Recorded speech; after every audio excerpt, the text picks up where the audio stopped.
Howdy folks, it's Adriel the Hunting Gear Guy, and this is Soviet SKS. Now, I've done videos on SKSs before.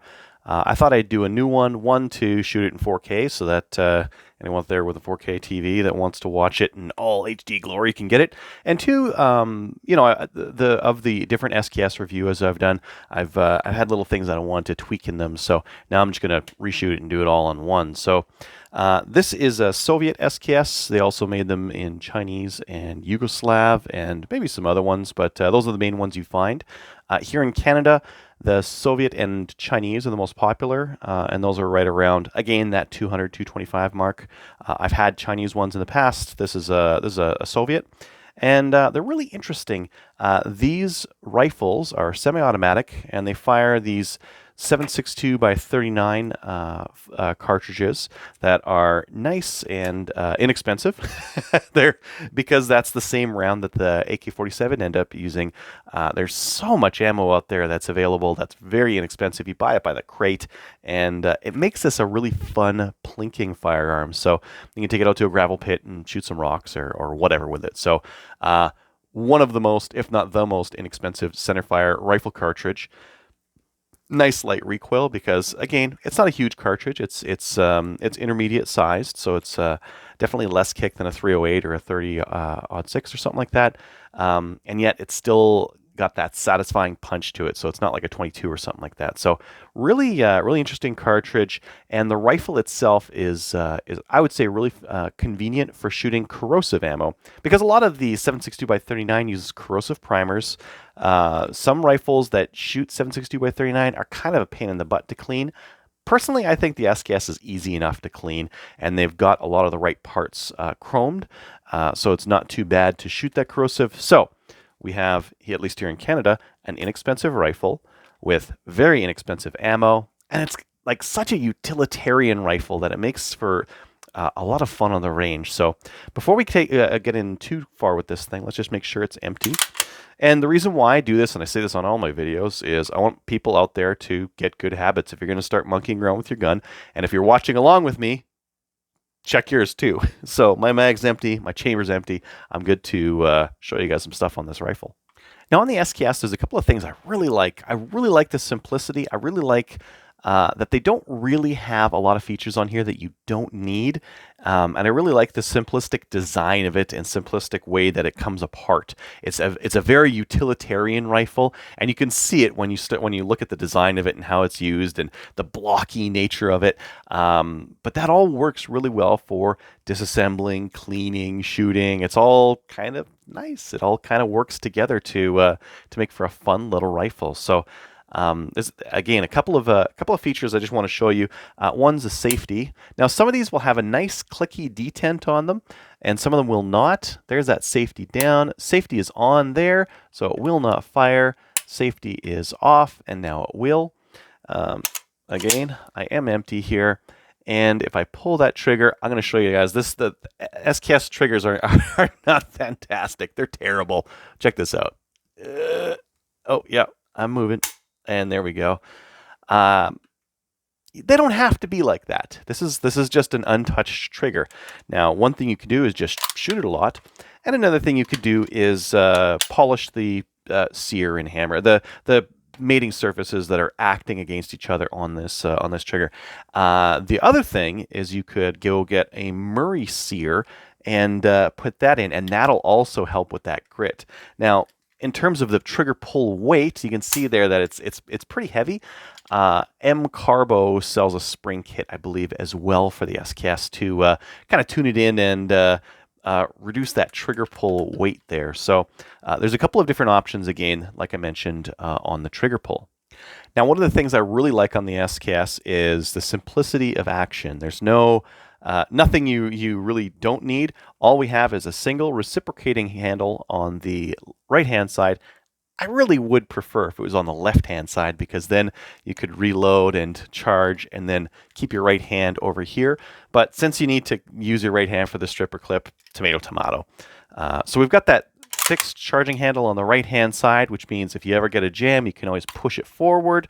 And if you ever need to get it open, it's very easy to press down on this handle here and hit the rifle down at the same time. So doing that butt stroking on the ground will give you extra leverage to knock out a stuck case or something like that. And this is a very beefy charging handle. You're not going to bend this thing or break it off. So that's really nice and really really beefy.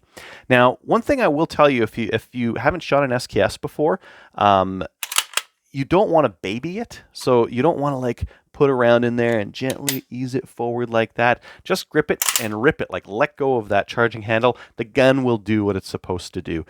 That's how it's going to cycle when it's in semi-automatic mode anyways, so who cares? A couple of interesting things. Because I'm in Canada here, one thing that we can't do is run a mag with more than 5 rounds in it. So they all have like a pin of some kind that limits it to 5 and is lame, but so be it. This is Canada. We got some silly gun laws, and that's one of them. But other than that, our SKSs are basically the same. They all have, we also have like a limit on barrel length, but because the SKSs have a pretty long barrel, we're good to go here in Canada, so no change there. We don't have any like assault weapon things like some of the US states do, so we're allowed to have the bayonet and the bayonet lug on there, and have a bayonet on our SKS if we want to. And I mean, they come with them anyways, so yeah, we can have those. And if you're just wondering how I did that, and if you have your own SKS, all you need to do is pull down on this sleeve here, and then rotate up, and then you can smack it in place. This is actually angled right here, so it'll hit the bottom of the barrel and kind of cam over. Again, if you if you use it like you mean it, though, it works better. And then you've got that that bayonet on there. So I don't know when you're actually going to use that. I mean, it's not super useful. If you are in the field and you want to take some longer shots or just more accurate shots, one of the things you can do is monopod it.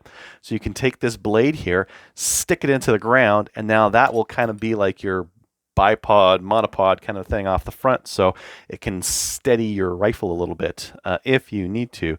I think I read somewhere that the Vietnamese did that in the Vietnamese War when they were equipped with SKSs, which would have been more of like a rear guard kind of a thing. So interesting, anyways. The rear sight here has these detents that you kind of push in, and then you can set it for different distances. I've actually found mine to be pretty good. Like I can set mine for 5 and start making some shots at 500 and sometimes hit. I mean, one of the problems with the SKS is that it's got a fairly short sight radius. So rear sight's right there, front sight's right there. It's kind of short. You're not really going to get the most accuracy out of it. It's not like an M1 Garand or something like, or an M14 where you've got that peep sight at the back and the post at the front, and it's it's going to give you a longer sight radius. And I just really like the peep sight setup. But this is nice and quick. This is a very quick sighting setup to use. Now you can see I've pulled it all the way back there for 100. The other thing you can do is pull it up and back a little bit. And it kind of sits on a little shelf there. That's our Battle Zero, which is the same as 2 or 300. One of those two. So really, Battle Zero is put it on the target, and you're probably, if it's a man-sized target, you're going to hit it. So anywhere from 0 to 100, that's fine. If you want to just shoot at 100, though, you can just move it forward, and you'll just do it there. Now we do have a sling mount on the bottom and a sling mount up on the left-hand side here. And the nice thing about that is because okay, I was complaining about the charging handle earlier. With the charging handle on the right-hand side and the sling on the left, if you run this on your back, you're not going to have that charging handle digging into you. All right, there's carry style option 1, just kind of over your shoulder. And here's option 2 if you want something that's a little bit more quicker deployed. I need to loosen up this sling, though, to make this one work. And then finally, if you're going to carry it long distance, you can grab a... Oh, geez, I'm just trying to not hit my mic there. Grab your neck and a shoulder, and you can carry this all day. And one of the things I really like about the SKS is how you reload it. Unlike a lot of guns where you got to put a magazine in, the SKS is stripper clip fed. And it's pretty good. It's a really good stripper fed rifle. You grab a stripper clip of ammo, you stick it in, and you strip the ammo in. Now, one of the things I wanted to show you, it's got these really generous stripper clip guides cut into the bolt carrier, and that makes it very easy to stick that stripper clip in there, and it does not move. A lot of the World War I and the early bolt action rifles that use stripper clips, the stripper clip guides on them are trash, and the stripper clips are trash, whereas the SKS uses these fantastic ones that use these spring metal clips. And it doesn't matter. You can stick it either which way. They have little stops that are little bumps on there to stop them from over inserting, and they just work really well. And I really like running that kind of ammo in the SKS. And you don't have to carry a bunch of mags with you. You just carry a bunch of stripper clips and pop them in there. Now, if you were shooting like 30 rounds at a time, like if you're in Freedom Land in America, maybe you want to get one of those Tapco or the ProMag mags for your SKS, because that'll allow you to run more ammo in them.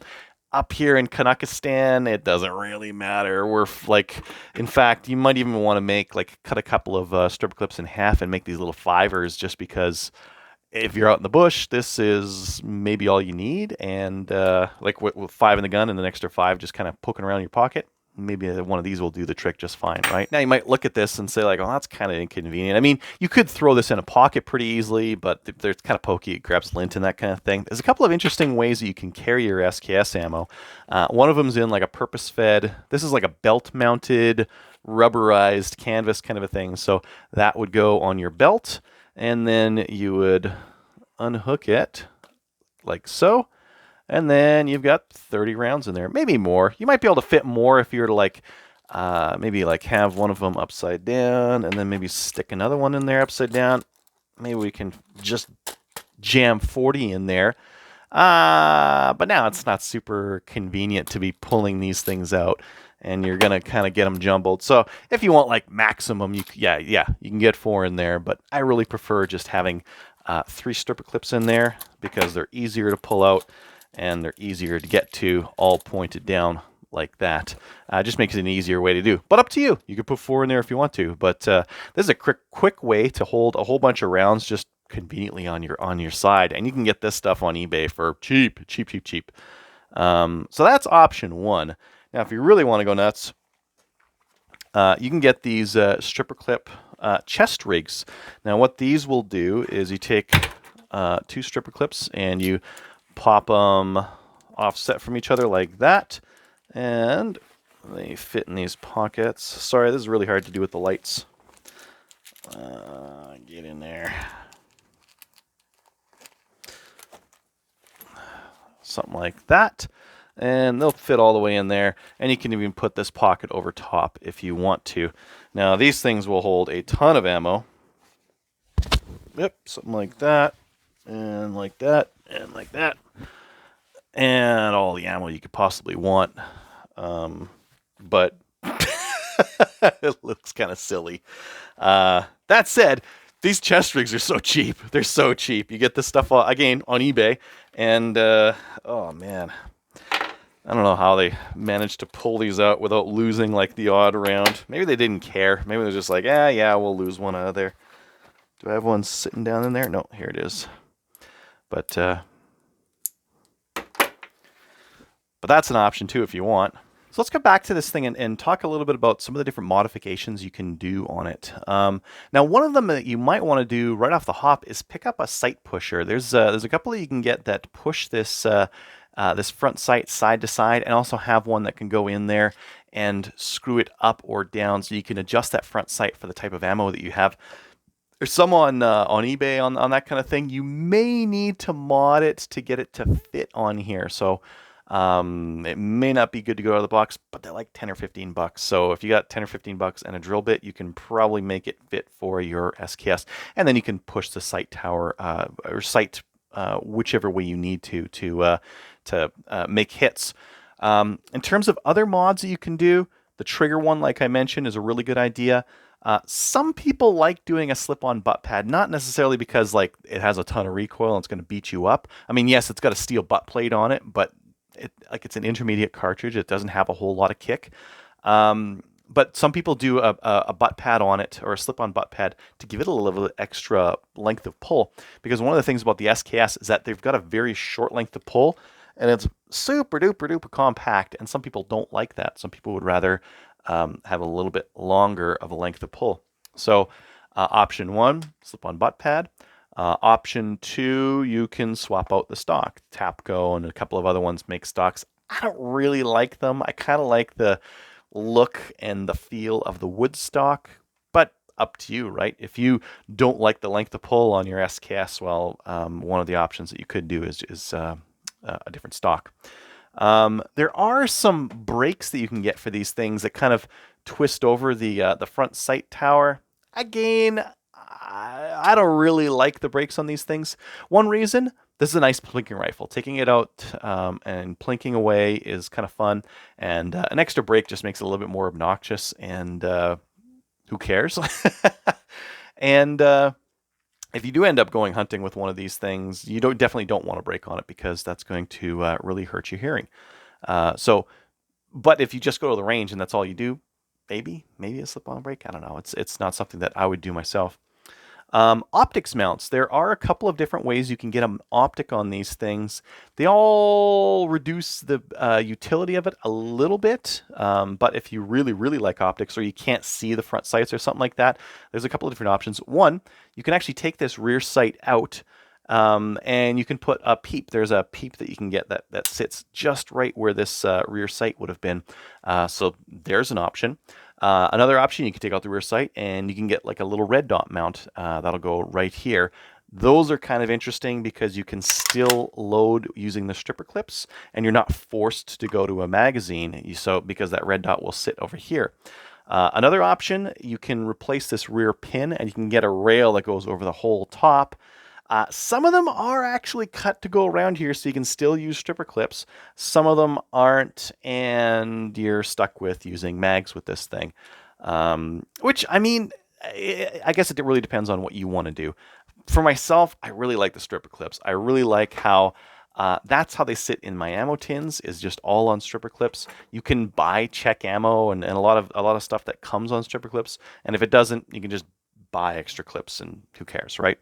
So take that into consideration when you're looking at getting an optics mount. Don't get one that's just a replacement for this receiver dust cover. And the reason is that these dust covers are never quite stiff enough to really handle the cycling and the movement associated with this rifle, and still keep like a really good zero. So, and if you shoot corrosive ammo in your SKS, every time you clean it, you're going to think about this. You're going to have to take this thing all apart. You're going to have to clean your bolts and your bolt carrier. Make sure you get those corrosive salts off of them. You're going to have to get up front as well and get your gas tube. So you're going to need to get in here and get in there and clean it out and make sure it's nice and clean so it won't rust after you shoot corrosive ammo. So keep that in consideration as well when you're looking at modifications. Now, can you hunt with an SKS? Well, the answer is kind of. Yeah, you can hunt with an SKS. I mean, the round itself, 7.62 by 39 at like 100, 150 is right around the same power as the 30-30, and people have been hunting deer with those for forever. So it's possible. It doesn't have a ton of power, so you definitely want to keep your shots kind of close, like 100, 200 yards at most, kind of a thing. You want to use soft point ammo. You don't want to use military surplus steel core ammo, because it's going to zip right through and it's not going to do enough damage. But it's possible. Some of the downsides to using an SKS for hunting, the safety is quite clicky, so you kind of have to really ease it down carefully, but you can do it silently if you want. If you were to just whip it down, it's going to make a little bit of a click to it. The trigger is real gritty, and that's not really good for shots on game. Accuracy isn't fantastic. It's like with this one, it's right around 3 MOA, somewhere around there. Fine for a 100-yard shot, kind of a thing. Not really great for a long-range shot on deer. But I mean, the rest of it is okay. There's a couple things that like rattle on it that you wouldn't find rattling on a bolt action rifle. But those aren't really going to come into play unless you're moving around a lot as you're hunting. So you can hunt with an SKS. You do get semi-automatic, so if you need to take another shot, you can. But really, when you're hunting, you should try not to. You should try to make it just the one shot. So they're usable. Some of the other disadvantages, they're kind of heavy. Like this is a heavier rifle than you would get if you just had like a bolt action with a polymer stock. They've got lots more surfaces on them that are kind of pokey compared to a bolt action rifle. They're harder to scope than a bolt action rifle. But it's possible. So just to wrap it up, what do I think an SKS is good for? I think an SKS is like, especially where the price are in Canada here, they're a fantastic plinking firearm. Like you cannot get anything at this price point that shoots super cheap ammo. That's really utilitarian, that you can throw in a side saddle on a quad and go out to the gravel pit and bang off a couple hundred rounds. Like doing that in a lot of rifles here in Canada is going to cost you a lot more, and it won't be quite as utilitarian. So I think the SKS really shines as a utilitarian plinking rifle here in Canada. You can buy super cheap 7.62 by 39, especially the corrosive stuff. Go out, bang a couple hundred rounds out, get home, give it a quick clean, especially up here on the gas port. This part right here likes to corrode inside, so you definitely want to clean that off. Get that barrel cleaned, get the bolt cleaned off, but then you're done. Then that's it. It's not a difficult rifle to disassemble. It's fairly quick. I could probably do it on camera here. Let's see here. This would be everything I would disassemble for cleaning this rifle. So I would pop off the receiver. I wouldn't bother cleaning this. That's not going to get any corrosive salts on it. I would give this guy a quick wipe. I would give the bolt a little bit of attention, clean it off really well. I would grab this guy here. Oh, let's get that out. And this is really where I would put a little bit of special attention if I was shooting corrosive, is making sure that I clean this piston off, and just inside this this gas tube here, this is where your corrosive salts will collect. And this part is steel and it'll rust on the inside. One of the things that you'll see with SKSs that aren't taken really well care of is that this is going to be really bindy and kind of nasty because it's been shot with corrosive ammo too much and it hasn't been cleaned out. Let's see here. I would get in here with a pipe cleaner, make sure I clean that elbow out, throw a brush down the bore, and that's it. Like, it's not actually that much work, and the SKS teardown is actually pretty convenient when you take other rifles of this era into consideration. So I have no problem at all shooting corrosive ammo in my SKS and giving it a quick clean afterwards. One trick on reassembly here is just to do this upside down. I know this looks awkward, but it keeps that bolt in the bolt carrier, and it makes it a lot easier. Get up there, as I was saying. And then we push that in, push our pin in. Voila. Good to go. So all in all, here in Canada, the SKS represents a really good value in a plinking rifle that you can use with extremely cheap ammo. Basically, anytime I head out to the range, I'm probably going to bring someone and I'm going to get them to shoot this, because I don't mind if they take a couple of stripper clips worth of ammo and shoot it off into a berm or something like that. That's okay. These are 20, 25 cents a piece kind of a thing, right? So this is a lot cheaper than my 223, which is around 40 cents a round, or, oh boy, my 308, which is like 80 to a dollar kind of a thing, right? So much cheaper, and a lot of people really like firing this thing. It's a lot of fun. The recoil is light but still there, and it's a very satisfying rifle to shoot. And they like the simplicity of how it works. They know when it's empty because the bolt's to the back, and all they do when they get their ammo in there is grip it and rip it forward, and it's a very easy rifle to figure out. So a lot of people like it, and the reliability is really good too, so they like that. I think that Canadians with a firearms license should have an SKS, and the reason why is they're $225, $200, depending if you get a Chinese or a Soviet SKS. They fire extremely cheap ammo. And they're a lot of fun to take new people to the range with. They're inexpensive, they're easy to clean afterwards, and they're a wood semi-automatic intermediate cartridge rifle that's kind of like fits a niche at an extremely low price point. Like, when we can't import these anymore and they go up to $500, people are going to be wishing that they had bought one when they were $225 or $200. So I would recommend, if you're a Canadian, to get one of these for the simple fact that they're utilitarian. The plinking on them is really nice, and they're just a fun rifle. And I'm going to feel really sad when they're $500 and people can't appreciate them the way that I do as a $200 plinker. That's just a lot of fun. Thanks for watching.